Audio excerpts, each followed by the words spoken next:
Hello everyone, it's Lee here from LTF Sports TV. I hope you're doing good today. Special hello to all our new Twitter followers and everyone who's recently subscribed here on YouTube. I hope you're all having a good start to the week. So I want to talk to you today about football. Now I absolutely love football. It's my life. I go to virtually I go to all home games and virtually all away games following West Ham. I love the buzz right from getting that email confirmation that says you're going to an away game, up until, you know, the smell of the hot dogs as you get closer to the ground, the programme sellers, the fanzine sellers, when you first see the stands from a distance, the walk to the ground, the, you know, walking through the turnstiles, the noises that you associate with football, and then the actual play itself. You get such a buzz, well I do anyway, being in a football stadium, win, lose or draw, you know, you're surrounded by people who want to be there for the same reason that they love football, and it is just such a fantastic game, and it, you know, it is a big part of my life, and would leave a big void if it were to disappear. And it's run by an organisation called FIFA, as you all know, who have been through a lot of turmoil in the last, well, certainly in the last year. Someone's been run into the ground by its current president, or ex-president, Sepp Blatter. And at the moment there's a lot of talk about who will take over and the changes that they would bring. So with that in mind, I've had to think about the 10 things that if I were FIFA president I would change. So it's essentially my list of 10 things that I'd like to change about this sport that we all love. First one is the offside rule. I mean, it used to be that you could get a salt and pepper pot in a calf and explain to someone the offside rule. Now it's not possible. There's so many different sub-rules. So first things first, you either are or you aren't. None of this active, inactive business. And let's just make the job much easier for everyone involved.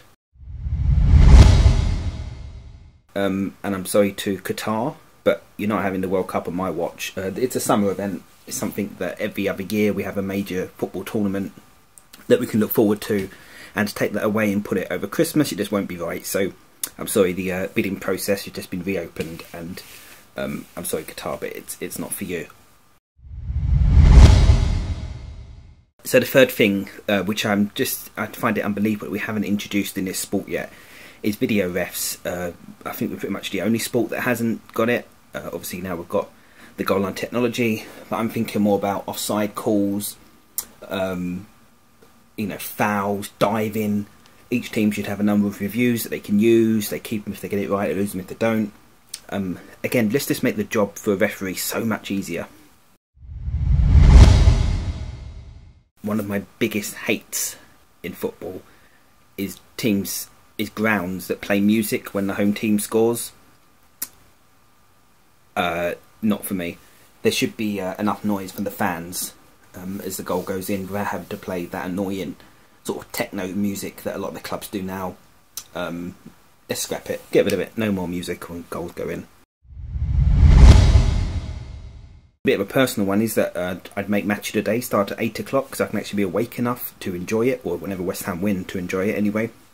And every Sunday should be a Super Sunday with 3 Premier League games on Sky. No questions asked. That's just how it should be. Ticket prices should be capped, I think, for a tenner for under 16s and over 65s, and 20 quid for everyone else. Football clubs make enough money out of teams to be able to lower their prices. They get enough money from fans, they get enough money from the TV subscriptions. You know, just enough is enough. Let's make it 20 quid maximum. Season tickets should be reflected with those prices as well. So let's go back to making it a people's sport. Transfer windows, as exciting as that last day is with Jim White and his yellow tie, I'd get rid of them. Let's just make it a free-for-all again, but I'd actually cap the spending to maybe 30 million per quarter, so hopefully even things up again and stop this ridiculous spending that happens twice a year. Most of the time panic spending. So corporate hospitality, I can see why it's there. It's a good money spinner. It offers an alternative way to watch football, but it's not proper watching football in my opinion. It's gone. Let's put some seats in there for real fans to be able to sit and enjoy the game. and then hopefully the atmospheres will improve whilst people aren't nibbling caviar and sipping champagne. Sorry Tottenham fans, but I've had a word with the Prime Minister, and Daniel Levy is now going to be Chancellor, and he'll, you know, get Bretton Triving again. He's the tightest man in football. I think the man knows how to make some money out of players. He buys cheap and sells high, and exactly what we need in this country at the moment. The final act as new FIFA president would be to put Sepp Blatter in prison for what he has done in also turning our beautiful game into an absolute shambles. So that's my 10. It'd be good to know what you would change about football if you had the power. Comment below, let us know on Twitter or on Facebook. Have a good week, and I will see you the same time next week. But for now, cheers, and I'll see you soon.